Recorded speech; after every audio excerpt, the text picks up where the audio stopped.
అనంతపురం నగరంలో ఇంత బహిరంగంగా దౌర్జన్యాలు జరుగుతుంటే పోలీసులు ఏం చేస్తున్నారని యునైటెడ్ జాయింట్ యాక్షన్ కమిటీ నాయకులు తీవ్ర స్థాయిలో ఆగ్రహం వ్యక్తం చేశారు. అనంతపురం నగరంలోని రుద్రంపేట బైపాస్లో ఉన్న ఎగ్జిబిషన్ నిర్వాహకుడు ఫక్రుద్దీన్పై జరిగిన దాడి విషయంలో వారు తీవ్రంగా స్పందించారు. ఫక్రుద్దీన్ని వారు పరామర్శించి జరిగిన సంఘటన గురించి తెలుసుకున్నారు. ఈ సందర్భంగా మేయర్ వసీం మాట్లాడుతూ గత 18 నెలల కాలం నుంచి అనంతపురం నగరంలో మైనార్టీలకు రక్షణ లేకుండా పోయిందన్నారు. కూటమి ప్రభుత్వం వచ్చినప్పుడు రాష్ట్ర వ్యాప్తంగా ఇలాంటి దాడులు జరుగుతున్నాయన్నారు. సాయినగర్లో అస్రా హాస్పిటల్పై దాడి, డీసీఎంఎస్ దగ్గర దుకాణం విషయంలో మైనార్టీ మహిళపై దాడి, ఇప్పుడు ఫక్రుద్దీన్పై దాడి వంటివి ప్రతిరోజు ఎక్కడో ఒకచోట జరుగుతూనే ఉన్నాయన్నారు. దీనిపై స్పష్టమైన ఆధారాలు ఉన్నప్పటికీ కూడా పోలీసులు ఎలాంటి చర్యలు తీసుకోకపోవడం బాధాకరమన్నారు. మైనార్టీలపై ఇలా దాడులు చేస్తూ ఉంటే చూస్తూ ఊరుకునేది లేదని ఆయన హెచ్చరించారు. ప్రజలు కూడా వీటన్నింటినీ గమనించాలన్నారు. జరిగినటువంటి సంఘటన సంబంధించి ఫక్రుద్దీన్ గారింటికి రావడం జరిగింది. అందరూ కూడా అక్కడికి ఆ రోజు జరిగినటువంటి సంఘటన ఆయన అన్నీ కూడా మాకు వివరంగా కూడా చెప్పడం జరిగింది. ఈరోజు మనం నగరంలో చూసుకుంటే కూటమి ప్రభుత్వం అధికారంలోకి వచ్చి దాదాపు 18 నెలలు కాబోతుంది. అమాయకులైనటువంటి ముస్లిం మైనార్టీలపైన ఏ విధంగా కక్ష సాధింపుతో ముందుకు పోతున్న విషయం కూడా ప్రజలందరూ కూడా ఒకసారి గమనించాలని తెలియజేస్తున్నాను. గత 18 నెలలు మనం చూసుకుంటే కన్నా ముస్లిం మైనార్టీలపైన ఏ విధంగా కక్షతో పోతున్నారో మాకైతే అర్థం కాని పరిస్థితి. రాష్ట్రంలోనే కాకుండా అనంతపురం నగరంలో కూడా ఎక్కడ చూసినా కూడా ఈరోజు దౌర్జన్యాలు, దాడులు జరుగుతున్న విషయం కూడా ప్రజలందరూ ఒకసారి గమనించాలి. మనం చూసుకుంటే నిన్నటి రోజున ఫక్రుద్దీన్ గారు ఇప్పుడే చెప్పడం జరిగింది. మొన్నటి రోజు సంఘటన వీళ్ళు దాదాపుగా 25-28 ఇయర్స్ నుంచి అనంతపురం నగరంతో పాటు అనేక డిస్ట్రిక్ట్స్ కానివ్వండి, స్టేట్లలో కర్ణాటక కావచ్చు, తెలంగాణ కావచ్చు, ఆంధ్ర ప్రాంతంలో అనేక చోట్ల కూడా ఎగ్జిబిషన్లు ఏర్పాటు చేస్తారంట. నా 25-28 ఇయర్స్ సర్వీస్లో నేను ఎప్పుడు ఇంత దౌర్భాగ్య పరిస్థితి ఎప్పుడూ చూడలేను నా జీవితకాలంలో. ఏందో మనం రాజకీయాలకి సంబంధం లేకుండా కొంతమందికి ఉపాధి కల్పించినట్లు ప్రజలకి ఆహ్లాదంగా ఉంటుంది, పిల్లలు కానివ్వండి, పెద్దలు కానివ్వండి చెప్పేసి ఇక్కడ ఎగ్జిబిషన్లు ఏర్పాటు చేసుకునే వాళ్ళపైన ఏ విధంగా అయితే మొన్నటి రోజున కూటమి ప్రభుత్వానికి చెందినటువంటి అధికార పార్టీకి సంబంధించినటువంటి నాయకులు, వాళ్ళ అనుచరులు, ఎమ్మెల్యే గారి వారి అనుచరులు వచ్చేసి అక్కడ పైన దాడి చేస్తుంటే, కూడా వాళ్ళ కుటుంబ సభ్యులపైన దాడి చేస్తుంటే ఏ విధంగా దౌర్భాగ్య పరిస్థితులను కూడా ప్రజలందరూ కూడా ఒకసారి గమనించాలి. ఎందుకు దీనికి ఏం జరిగింది ఏమని చెప్పేసి ఆయనే ఎమ్మెల్యే అనుచరునటువంటి గంగారాంతో ఫోన్లో మాట్లాడితే, గతంలో కూడా నువ్వు నాకు 10 లక్షలు ఇవ్వాలా, ఇప్పుడు మరీ 10 లక్షలు ఇవ్వాలా, నువ్వు ఇవ్వాల్సిందే అని చెప్పేసి అది వల్గర్ లాంగ్వేజ్ మాట్లాడి ఆయనకి ఏ విధంగా ఇబ్బంది పడుతున్న విషయం కూడా ప్రజలందరూ కూడా ఒకసారి గమనించాలని తెలియజేస్తున్నాను. అసలు ఏ పరిస్థితుల్లో మనం చూడండి ఒకసారి. అనంతపురం నగరం అంటేనే ప్రశాంతతకు మార్పు హెడ్ క్వార్టర్స్ అయినటువంటి అనంతపురం నగరంలో దౌర్జన్యంగా గుంపులుగా జనాలు వచ్చి పబ్లిక్ ప్లేసెస్లో ఇలాంటి అరాచకాలు జరుగుతున్నాయంటే కన్నా ఎంత దారుణంగా ఉంది అనంతపురం పరిస్థితి కూడా ఒకసారి ప్రజలందరూ గమనించాలని తెలియజేస్తున్నాను. అదేవిధంగా గన్మ్యాన్ అనేటువంటి వాడు ఎమ్మెల్యేకి రక్షణ ఇస్తున్నాడో లేకపోతే దందాలు చేసే వాళ్ళకి రక్షణ ఇస్తున్నాడో కూడా పోలీస్ వ్యవస్థ కావచ్చు, ప్రజలందరూ కూడా ఒకసారి గమనించాలి. మనం చూసుకుంటే ఈ మధ్యకాలంలోనే భూ కబ్జాలు కావచ్చు, దాడులు కావచ్చు, దౌర్జన్యాలు కావచ్చు, డబుల్ రిజిస్ట్రేషన్లు కావచ్చు, జీపీఎల్ మార్చేసి ఆస్తులు కొల్లబెట్టడం కావచ్చు, జీపీఎల్తోనే ఏ ఒక ఆధారం లేకుండా మున్సిపాలిటీలో ప్రాపర్టీ ట్యాక్సులు మార్చడం కానివ్వండి, గుంపులుగా వచ్చి దౌర్జన్యాలు చేసేటువంటి కానివ్వండి, దందాలు చేసి డబ్బులు వసూలు చేసేటువంటి కానివ్వండి, ఇవన్నీ కూడా జరుగుతున్నాయంటే కూడా కూటమి ప్రభుత్వం కావచ్చు, పై స్థాయిలో ఉన్నటువంటి నాయకులు కావచ్చు, పోలీస్ వ్యవస్థ ఏం చేస్తుందో కూడా ఒకసారి ప్రజలందరూ కూడా గమనించాలని కూడా పదే చెప్తున్నాను. ఇన్ని రకమైన అరాచకాలు జరుగుతాయంటే పోలీస్ వ్యవస్థ ఏం కళ్ళు మూసుకొని ఉన్నారా లేదా అని కూడా ఈరోజు ప్రజలందరూ కూడా ఒకసారి గమనించాలి. ఇన్ని అరాచకాలు జరుగుతుంటే గత 18 నెలల కాలం నుంచి ఇన్ని జరుగుతుంటే వాళ్ళు ముందే చర్యలు తీసుకుంటే ఇవన్నీ కూడా ముందు జరిగేటివా? గుంపులుగా ఎక్కడ చూసినా కూడా గుంపులుగా వచ్చి అరాచకాలు పబ్లిక్ ప్లేసెస్లో చేస్తుంటే అసలు ఏ విధంగా అనంతపురం నగరం పోతున్నా కూడా మనం కూడా ఒకసారి గమనించాల్సిన అవసరం ఉంది. ముస్లిం మైనార్టీలు అంటే కూడా అంత చిన్న చూపుగా చూస్తున్నారు వీళ్ళందరూ కూడా. గతంలో కూడా మనం చూసుకుంటే కన్నా సాయినగర్ సంబంధించి సుమియా అనే విషయం, ఆ షాప్కి సంబంధించి అధిక ఆదేశాలను చూశారు. డీసీఎంఎస్ సంబంధించి మెహతాజ్ అని చెప్పేసి ఒక స్థలం కేటాయించలేదని చెప్పి ఇప్పటివరకు న్యాయం చేయని విషయం కూడా మనం గమనించాం. ఒక కార్పొరేటర్ భర్త ముస్లిం యువత పైన ఏ విధంగా ఒక సెంటర్లో దాడి చేసిన విషయం కావచ్చు, అదేవిధంగా ఒక మేయర్గా నన్ను దింపడానికి ఎన్ని కుట్రలు చేసిన విషయం కూడా అది ఒకసారి గమనించాలా.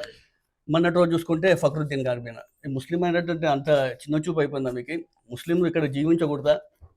ముస్లిం మైనారిటీతో పాటు ఇతర కులాల పైన ఈరోజు చూసుకుంటే కన్నా అనేకమైన దాడులు చేస్తారు.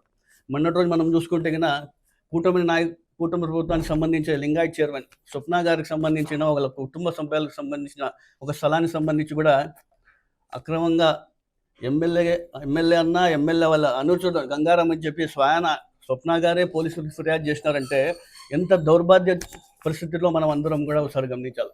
ఇవన్నీ కూడా పోలీసులందరూ కూడా ఖచ్చితంగా దీన్ని కట్టడి చేయాలా. ప్రజలందరూ కూడా గమనిస్తున్నారు. ఫక్రుద్దీన్ గారికి యూజేసీ తరఫు కావచ్చు ప్రతి ఒక్కరు కూడా మేము ఖచ్చితంగా అండగా ఉంటాం. అదేవిధంగా గతంలో కూడా అనేక పార్టీలు, అనేక మంది ఎమ్మెల్యేలు, ఎంపీలు, మంత్రులు ఎంతోమంది ఇక్కడ పనిచేశారు. ఎప్పుడు కూడా ఇలాంటి సంస్కారం లేదు, ఇలాంటి దౌర్జన్యాలు ఎవరు చేయలేదు, ఇలాంటి భూ కబ్జాలు ఎవరు చేయలేదు, ఇలాంటి వసూళ్లు ఎప్పుడు ఈ నగరంలో జరగలేదు. ప్రజలందరూ కూడా గమనించాలా. ప్రజలే ఖచ్చితంగా టైం వచ్చినప్పుడు బుద్ధి చెప్తారని కూడా నేను తెలియజేస్తున్నాను. మిత్రులకు అందరికీ నా నమస్కారాలు. ఈరోజు మన యునైటెడ్ జాయింట్ యాక్షన్ కమిటీ పెద్దలు, నాయకులు మరియు కార్యకర్తలు అందరూ ఇక్కడికి నన్ను పరామర్శించడానికి వచ్చినారు. అందరికీ నా నమస్కారాలు. ముఖ్యంగా నాకు జరిగిన అన్యాయాన్ని తీవ్రంగా ఖండించిన దానికి మరీ కృతజ్ఞతలు తెలుపుతున్నాను.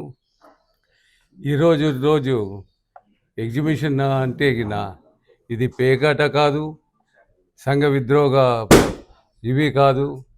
దీని మీద ధ్వజమెత్తడము, ఎమ్మెల్యే అనుచరులని చెప్పి షాపుల మీద కానీ నేను చేసే పని మీద పని కట్టుకొని పోయిన సంవత్సరం అంటే ఏదో చేశారు, దాన్ని ఖండించాము. మరి ఈ సంవత్సరం అంటే అదే పనిగా నా మీద ధ్వజమెత్తుతున్నారు. ఈ దానిలో ప్రత్యేక పాత్ర ఉన్న ఎమ్మెల్యే గారు కానీ, మన గంగారాం గారు కానీ, మా కుటుంబ సభ్యులకి, మా అన్న కుటుంబ సభ్యులకి ఎటువంటి హానికరం జరిగినా వాళ్ళే బాధ్యులు అనేసి ముక్తకంఠంతో చెప్తున్నాను. మరియు ఈరోజు నాకు ప్రజల అండ ఉంది. ఇటువంటి తాటాకి శబ్దాలకి భయపడేది లేదు. భయపడడు ఈ ఫక్రు అనేవాడు. అది గ్రహించండి. మీరు నా దగ్గరకు వచ్చేటప్పటికి మీ దగ్గరికి ఎంతమంది వస్తారనేది ఆలోచించండి. ఇది ఖబర్దార్. ఈరోజు రిపీట్ అయింది, రేపటి రోజు వచ్చిందంటే దీనికి తీవ్ర పరిమాణాలు ఉంటాయి. నువ్వు ఎంతటోడు అయినా కానీ సహించేది లేదు. మీ ఇంటికి ఎంత దూరమో మా ఇంటికి అంతే దూరము, దారం అంతను డిఫరెన్స్ ఉంటుందని నేను ముక్తకంఠంతో చెప్తున్నాను.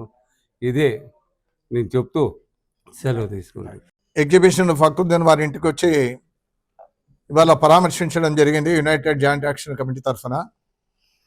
చాలా దారుణమైనటువంటి అంశం ఇది. ఆయన 25 సంవత్సరాలుగా ఎగ్జిబిషన్ నడుపుతూ ఉన్నారు. ఆంధ్రప్రదేశ్లో, తమిళనాడు, కర్ణాటక ప్రాంతాల్లో, ఫ్యాక్షన్ ఉన్నటువంటి ప్రాంతాల్లో కూడా ఎగ్జిబిషన్ నడుపుతూ ఉన్నారు ఆయన. అంటే సుదీర్ఘమైనటువంటి అనుభవం ఉంది. వీటన్నింటిపైన అవగాహన ఉన్నటువంటి వ్యక్తి. అనంతపురం అందరికీ సుపరిచితుడు. మరి అనంతపురంలో రుద్రంపేట సమీపంలో ఎగ్జిబిషన్ నడుపుతూ ఉంటే అన్ని డిపార్ట్మెంట్ నుంచి కూడా ఎన్ఓసి తీసుకొని కలెక్టర్కు రిప్రజెంట్ చేసి వాళ్ళు ఈ కార్యక్రమాన్ని నడుపుకుంటూ ఉంటే మరి ఈ రకంగా దారుణంగా వీళ్ళంతా కూడా టికెట్ లేకపోవడం ఒక సమస్య. టికెట్ లేకుండానే బాగా తాగి తప్పదాగి వాళ్ళంతా ఎగ్జిబిషన్ లోపల పోయి వాళ్ళ పిల్లలతో ఘర్షణ పెట్టుకున్నారు. ఫక్రుద్దీన్ వాళ్ళ బంధువుల పిల్లలతో ఘర్షణ పెట్టడంగా దాడి చేస్తారా? తర్వాత ఒక అబ్బాయికి జహరుల్ భాష వారికి అంతా కూడా గాయాలైనాయి. అంటే కట్టెలు తీసుకొని వచ్చినారు వాళ్ళు. అంటే ఈ రకంగా దాడి చేయడం అనేటువంటిది చాలా దుర్మార్గమైనటువంటి అంశం. ఇది వరకు జరుగుతున్న వరుసగా ఇవన్నీ కూడా కథనాలు వస్తూ ఉన్నాయి. అవి మర్చిపోకముందే ఇవాళ ఫక్రుద్దీన్ పైన ఈ రకంగా చేయడం అనేటువంటిది నిజంగా ఒక రకంగా పోలీసు వారు కూడా ఉంటా ఉన్నారు, గన్మెన్ కూడా వచ్చినారంటా ఉన్నారు. అందులో అనంతపురం అనేటువంటి హెడ్ క్వార్టర్ ఇది. మా ఇక్కడ మధ్యతరగతి తర్వాత ఉద్యోగ ఉపాధ్యాయులు ఉన్నటువంటి ప్రాంతం ఇది.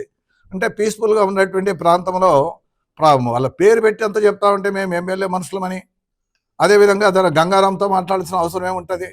గంగారాంతో కూడా ఫక్రుద్దీన్ మాట్లాడితే ఇప్పుడు మాట్లాడే భాష కూడా ఏంటంటే వల్గర్గా మాట్లాడతారు వాళ్ళు.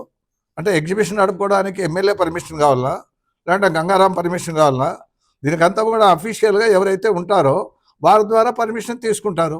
పరిమితి తీసుకొని నడుపుతారు.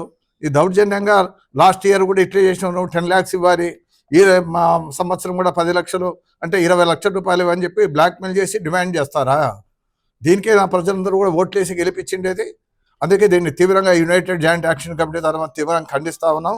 భవిష్యత్తులో ఇటువంటి అంశాలు పునరావృతం కాకుండా ఇవాళ పోలీస్ ఉన్నతాధికారులు, కలెక్టర్ కూడా దీన్ని జోక్యం చేసుకొని దీన్ని కఠినంగా ఎవరైతే దీనికి వచ్చినారో, దాడి చేసినారో వారిపైన కఠినంగా వాళ్ళని శిక్షించాలని చెప్పి, భవిష్యత్తులో ఎటువంటి సమస్యలు రాకుండా జాగ్రత్త పడాలని చెప్పి ప్రభుత్వానికి, ప్రభుత్వ ఉన్నతాధికారులకు కూడా విజ్ఞప్తి చేస్తా ఉన్నాం.